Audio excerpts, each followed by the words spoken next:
Earlier this year, Samsung released its new A series of smartphones. We reviewed the Galaxy A52, which we said it was already near perfect. And then there's also the Galaxy A52. Now, the Galaxy A52 is available in two different variants. We have the Galaxy A52, which we have reviewed earlier, and then there's also the Galaxy A52 5G, which essentially is an enhanced version of the base version Galaxy A52. That was a bit confusing to me, honestly, and having two different variants of the Galaxy A52 created a divide amongst potential customers.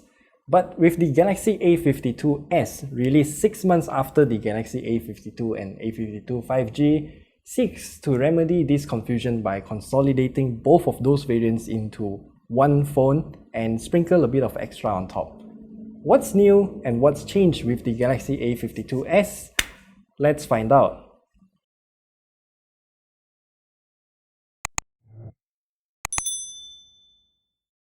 The Galaxy A52s, we'll start off with the design, and I would say the design is pretty much the same as both the A52 and A72 from earlier this year.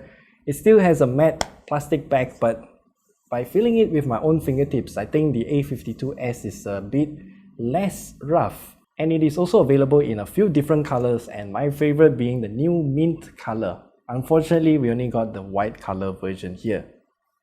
And moving on to the screen, honestly, I think they just reused the same screen from the Galaxy A52 5G. It's the same 6.5-inch Super AMOLED screen with 120Hz refresh rate with a resolution of 2400 by 1080, pretty standard stuff.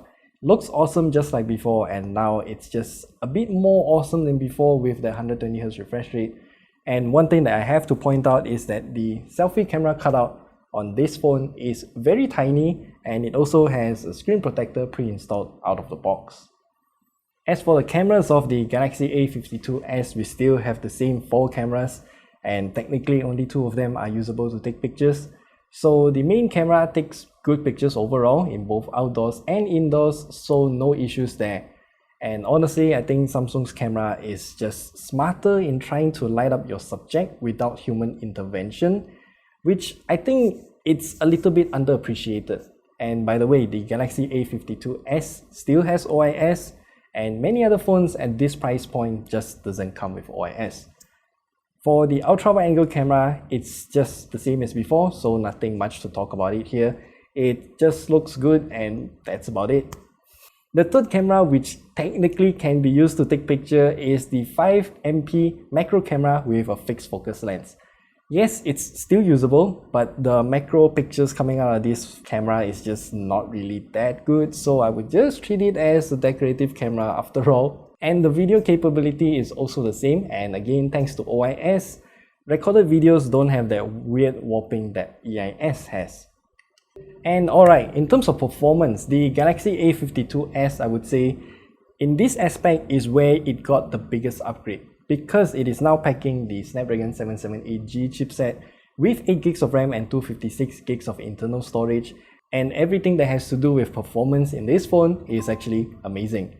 So we played games like Genshin Impact and we got about 45 to 50-ish FPS at the highest graphical settings, and technically it's impressive for something like this, which is a mid-range phone, and the temperature maxes out at about 44 degrees Celsius, which again is really good. And for the battery side of things, this phone comes with a 4500 mAh battery and can last throughout one whole day at 120Hz with no issues if there's no intense gaming involved. Now, as for the charging times, it's a bit weird because Samsung is being Samsung again, because they only include a 15-watt charger inside the box and it takes about 93 minutes to charge from 15 to 100%. But the Samsung Galaxy A52s actually supports 25 watts of charging. And since we have a USB PD PPS charger at home, so we just plug it in and then we can get from 15 to 100% in slightly less than an hour. Now for the software side of things, I think you already know Samsung's One UI is one of my personal choice when it comes to smartphones UI, and all of the features that are found on the previous Galaxy phones that we reviewed is also present here. So we got Edge Panel, Samsung Pay, and also one recent addition to my list of favorite features, Bixby Routines. Plus, the Galaxy A52s is also included in Samsung's promise of providing 3 generations of Android updates alongside with 4 years of security updates, just like the Galaxy S and Z series of smartphones.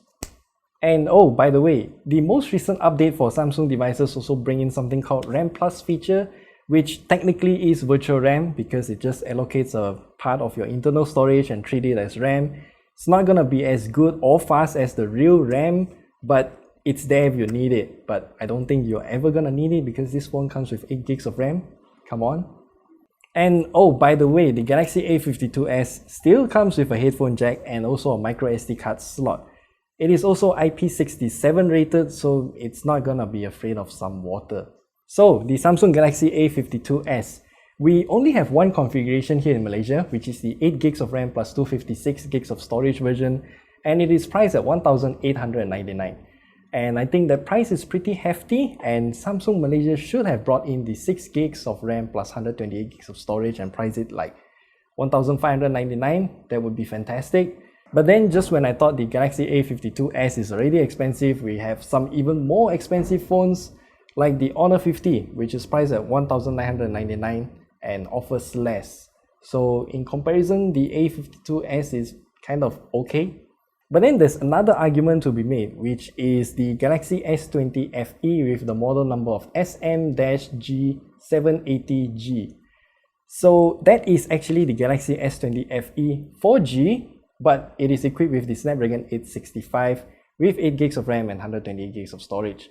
The only disadvantage of getting the S20 FE now is that that phone is already a year old. So that means if you're buying the S20 FE now, you're only gonna get 2 more Android version updates with 3 years of security patches left.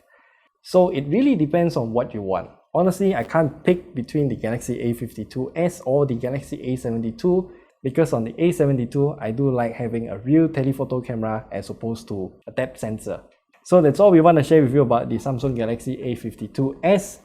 Do let us know what you think down in the comment section below, and we'll see you guys in the next video.